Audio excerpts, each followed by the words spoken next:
11th of March 2011. A deadly earthquake, which was the largest magnitude ever recorded in Japan and the third largest in the world since 1900, struck the northeast coast just out of the major city Sendai, causing a tsunami as high as 30 meters to wreak havoc across 650 kilometers of the east coast, with more than 18,000 people dead or gone missing. Many people fled to high ground, such as the Sendai Arahama Elementary School, and nearly 320 people were trapped there, including students, teachers, and many other local residents. But they managed to stay safe despite rising water levels by taking shelter on the upper floors.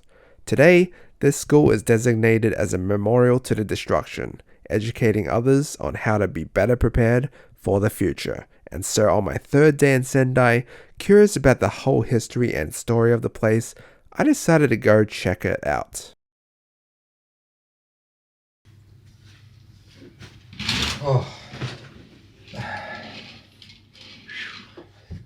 Rise and fucking shine. Oh, man. Woke up a bit later than I should have. It's 11? Yeah, 11. I was meant to wake up at 10. I did. Kept sleeping. Oh, I'm so tired these days. Slept like, it was kind of hard to sleep because the heater was going on non-stop. But I managed to get like close to 8 hours, 7 to 8. I'm still tired. Yeah, gonna have my breakfast, which is some kind of sausage thing I bought from Family Mart. And a coffee. And yeah, we'll see what happens today. I don't know. But there was this one place that I wanted to visit. It's an abandoned elementary school where there's like it's been turned into a museum that was from the 2011 tsunamis that saved a lot of people. But first, we're gonna go to Sendai Station, take a few photos, take a few videos there, pass through that iconic walkway, which you'll see. Because I don't think I'll have time to return to that. Tomorrow's going to be hectic. And also, I need to return back early today, just to kind of organize shit, because tomorrow I need to wake up at 7 a.m. Yeah, see you in a little bit. And so off we went on our third official day in Sendai, where we went off the beaten path. But first, I went back to Sendai Station and saw they were having yet another performance, but I wasn't really interested in that today, it seemed. Check out my previous video if you are interested in that kind of stuff. Today though, I just wanted to take some final videos of the iconic place before I probably won't see it again, as tomorrow I had plans to visit the Cat Island nearby, as well as a very scenic bay area, so stay tuned for that in the next video. As spoilers, it was one of my favorite videos to film and make. But yeah, it was just great, just soaking up the atmosphere and environment and people watch. The thing I didn't expect was how many people there are. If there were this many people in Sendai, think about how many people would be in the more popular cities like Tokyo and Osaka. I then passed through the iconic Japanese walkway, full of shops and eateries. And I'm just gonna go out and say, I definitely didn't make the most use of each of the cities I visit. I mean, just looking back at these clips, I didn't even realize I passed by Ichiran Ramen, which you see on the left with the red banners, which I later learned is one of the best ramen places I ever had in Japan. I think it's mainly because I was traveling solo, which made me more shy to try out new things, but also because I had a strict schedule and didn't have time to dilly-dally, as I was not just staying in one place, but traveling throughout the whole of Japan. But I must admit, just being there was good enough for me, and I came to terms that I was going to do and see everything I wanted to. So after passing through that place, which stretched multiple roads, I reached an interesting looking cafe I just needed to try. Alright, just been walking and I just seen this place. And I have to try this place. I have to. Okay. If you don't know why, check my channel name. and you know. I found it really interesting how in Japan there's names like this where you least expect. And the cafe was really interesting. They had sandwiches, treats and snacks as you saw. I wasn't really hungry though, so I just ordered a simple latte. And then rested for a bit. Because even though you didn't see much of the walkway, which I later learned is actually called Cliss Road, it actually stretches quite long and is quite a walk to get to the very end. And so after relaxing for a bit, I cleaned after myself, returning my stuff to the cleaning station, and then headed out again. I walked back through Cliffs Road and headed back to the station, in which I took some last minute photos and clips before I headed out to our main course of the day, the Tsunami ruins of Arahama Elementary School. So to get to the place, you're going to have to travel a short 15 minutes or so to Arai station. Once I got down to the Sendai Station subway, I decided to finally just get a transport card to make my life easier. Every region in Japan has their own kind of card, but I'm pretty sure you can use a card from a different city in another city in a different region, as long as the service allows IC cards, although I'm not 100% sure, so just check beforehand. Sendai's regional IC card is called Ixka, or something like that. I forget how much it costed, unfortunately, but some of these cards just require you to deposit money into them and then you get the card for free, while others cost $5 for the card also. And wait a minute, was this the first time in Japan I started taking the subway? Holy crap, I think it was. In like 10 days or something as well. Wow, considering I end up taking them all the time. I mean, it is the best way to travel in Japan after all. There are always English signage too, which makes it so easy for foreigners. Google Maps also works, and hey, you notice those arrows on the ground?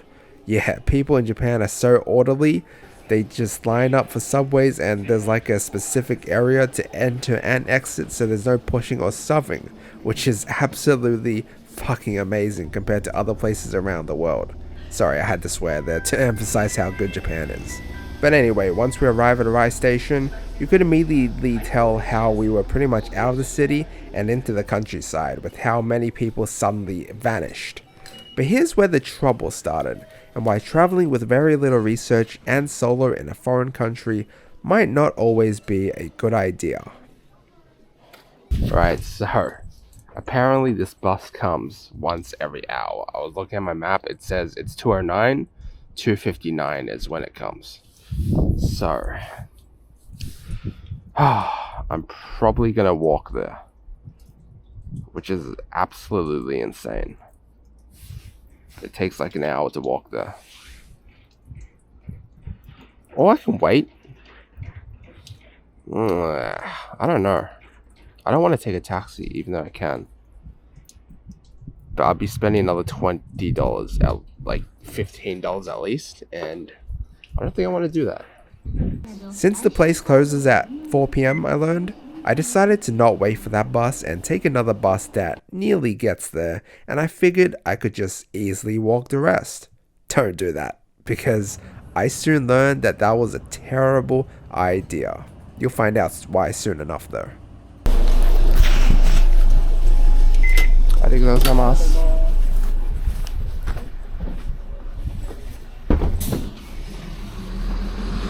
Oh, very old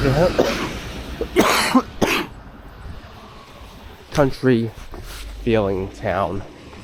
God, my throat is... Oh, I feel like there's something always stuck in my shit, bro.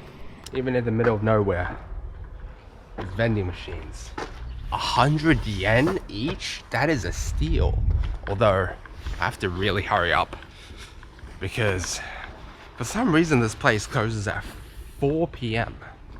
It is 3, close to 3. Well, if I walk, it'll be 3. I'll get there around 3. I see a few cats. This is really nice. Escaping the hustle bustle of Sendai. I love Sendai, but the amount of people is just fucking insane. Walking alongside here, you can see the mountains. You probably can't tell on this camera. But the couple of mountains, right? I feel like I'm totally in the middle of nowhere.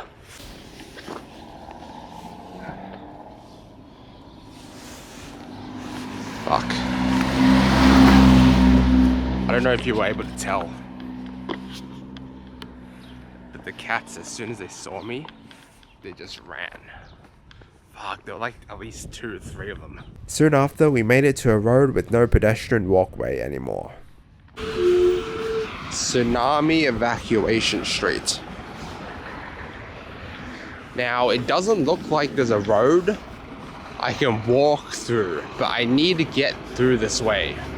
So, oh man, that's annoying. I actually don't know how to get there. And there's obviously no cabs around here. I don't have an app. Fuck. Thank God. No cars. I don't know if you can see that. Walking on this straightaway, there will be cars though. But look at where I'm walking on. Bro, this is so sketch. If a car mishandles themselves, I'm fucking dead. Fuck, so many... Dude. I don't know if you can see that. So many fucking, this guy riding a bike. I'm gonna go around here because it looks safer. But so many trucks just pass me, like zoom past. It was also scary because I was in the middle of nowhere with high quality cameras. I could have been an easy target for some people. Although we were in Japan, thankfully. Some random pliers on the fucking side of the road. I fully regret not waiting for that bus, because this is so sketchy, and yeah, incredibly sketchy, incredibly risky, but you gotta risk it to get the biscuit. Look at what I'm walking on. Look at what I'm fucking walking on, bro. Like, that's a slope, right? Fuck, man. Whoa. At least I'm safe here. I just hop over here. Hop over. Oh, hop over that thing. Gotta wait for all the cars to fucking pass. I didn't expect it to be like this, but there is like a point where there's like hardly any cars, but it's still really sketch. In hindsight, I should have probably taken the low road down the slope, and eventually I do. I don't know why I didn't in the first place. Ah, finally, peace and calm. This is insane. And if I was there, right? I swear, I don't know if you can go on there. I don't know if I'm doing something illegal, but look at like how I'm walking, dude. Holy. Look at how much I still have left. Holy. So change of plan. I don't know why I was walking there, but there's like legit a path down there where I can walk. Pretty sure I can loop to where I'm going in the first place. The problem is, I'm gonna get there super late, to a point where I only have like 40 minutes to explore. Hopefully that'll be enough. I don't know why it closes at 4 p.m. That's kind of dog. But I'm done talking. Just gotta get there. But yeah, whew, that was scary. Very, very risky.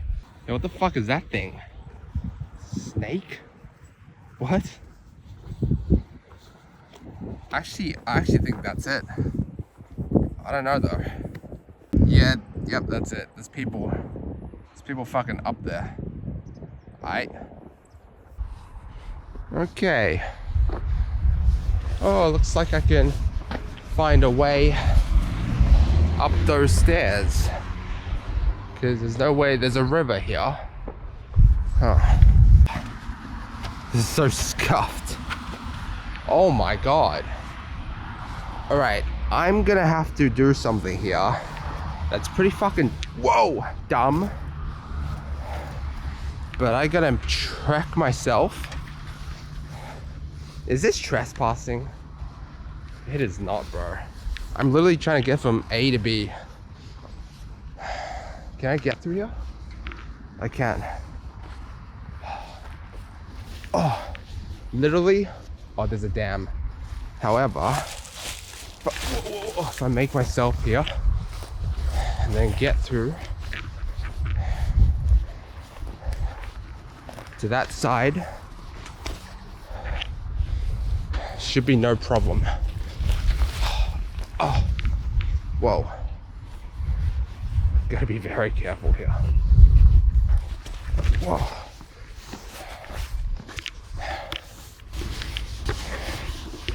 Oh, and we made it. We made it. We made it. Finally, we made it to where we need to go. Now, the thing I heard is that it's free admission. So, you can literally go in, nobody's there, don't have to wait, check out the place. Who closes it though? I mean, fuck. I think that's a bus I could have taken. It would have arrived same time. But here we are, the abandoned school. So I don't know how long it took, maybe 40 minutes of walking to finally get there, from a road that I could have easily died from. But I made great memories at least, as we finally arrived at the Arahama Elementary School, which had basically been turned into a historic museum where tourists can visit and learn a thing or two about one of the worst days in Japanese earthquake history.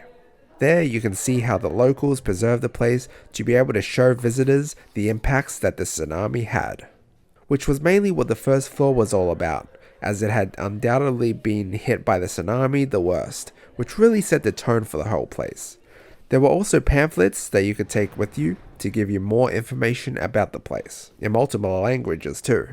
And as you go up to explore more of the school, the more interesting things you will find, with many interesting photographic banners and explanations on the walls, as well as reviews to the outside and further evidence of structural damage. Here you can see just how high the water rose at that time. The entire first floor was like covered. Now there are ultimately 4 floors. I believe the first and second floors were all observatory floors and you could only explore half the building. The third floor was blocked off entirely, and the fourth floor was the most entertaining, where you could explore almost the entire floor, housing much more of the in-your-face elements. You could go into the classrooms, almost like you're stepping into the shoes of the students back in those days. You could learn more about the whole city and the tsunami, as well as how people survived back then during the catastrophe, as they had no electricity and barely any food and water to get by for a few days. This was a truly insightful and eye-opening experience I could not recommend enough if you have the time for.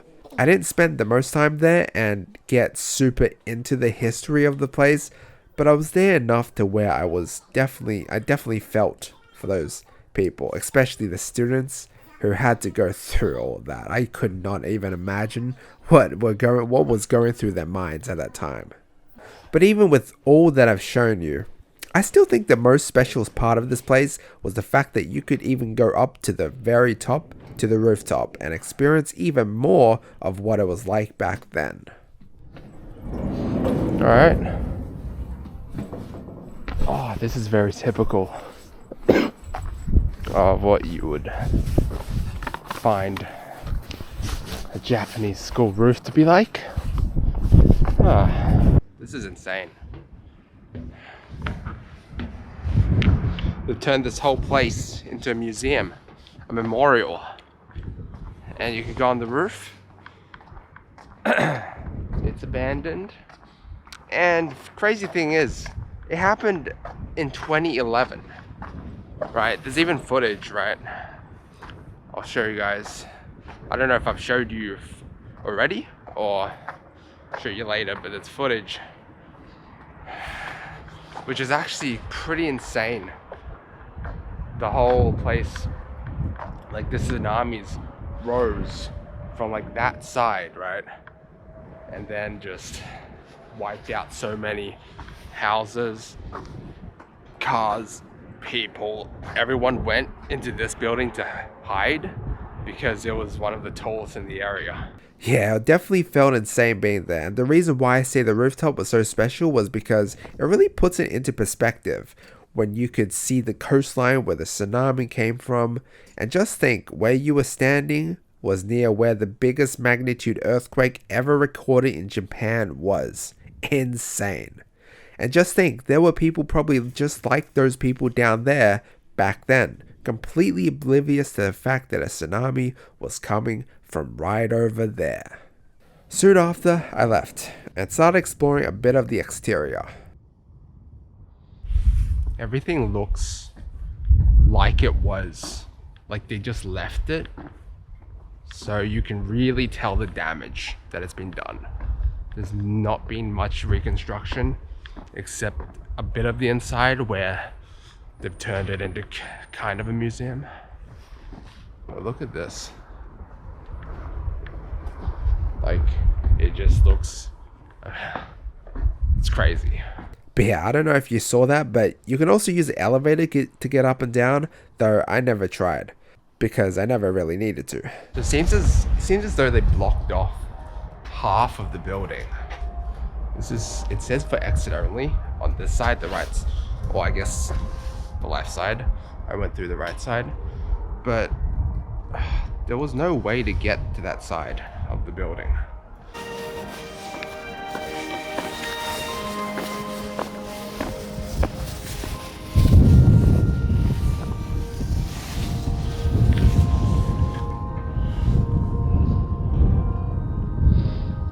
And I guess that music was my cue to leave as it hit 4 p.m. I had a lot of fun at this place. You could easily spend an hour or two at, but I was happy I saw enough. Right, so there's actually a lady that comes. She disappeared, but she was closing gates and stuff. It's pretty much 4. The bus comes in 30 minutes, which is a shame. Once every hour? What kind of bullshit is that? That's in the middle of nowhere for you. But then again, the buses at my home literally come once every hour too, and that was not, that's not in the middle of nowhere. So yes, still a lot of people come in or go into it. Didn't realize the time. It's close to closing. Imagine a tsunami just happens as I'm here. That'd be crazy. Alright. Alright,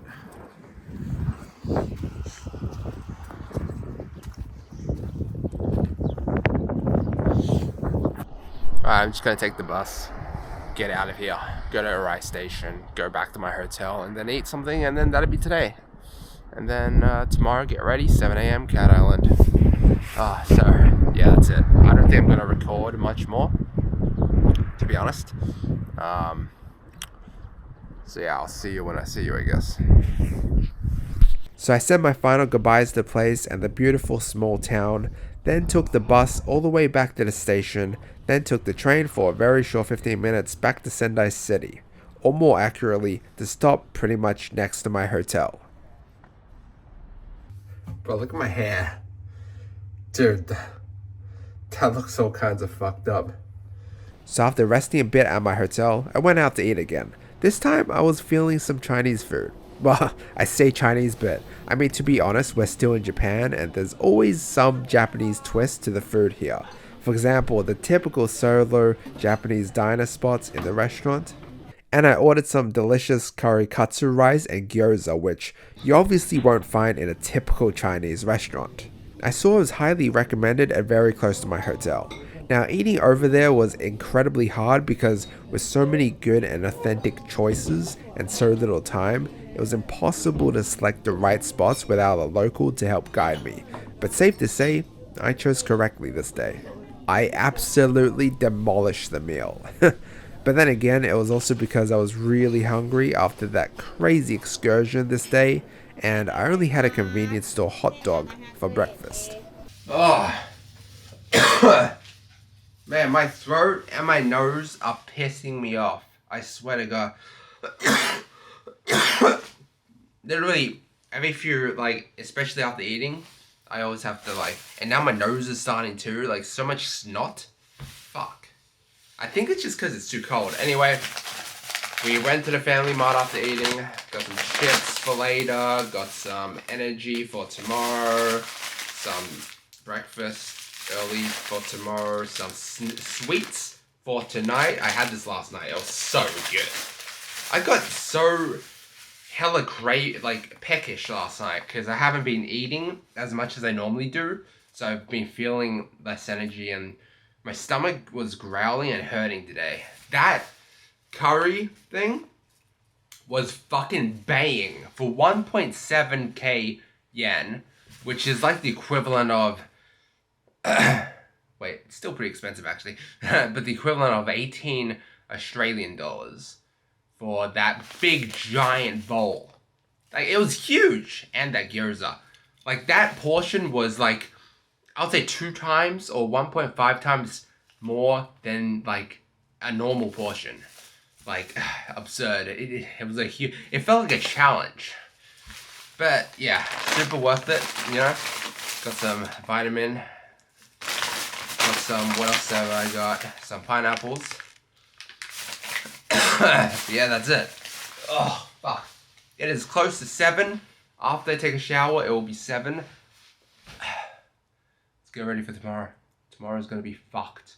Although, yeah, it's gonna be fucked. I'm gonna go all the way to Ishininamaki to Tashirajima Cat Island. See what's up with that. Then go back to Matsushima Bay. It's gonna be a crazy day. Although, it's gonna be good because I can hit the hay earlier. And then get ready for Tokyo. See you tomorrow. Ugh. And that is one day you do not want to miss out on. No previews or nothing. I'm just going to let you wait for it.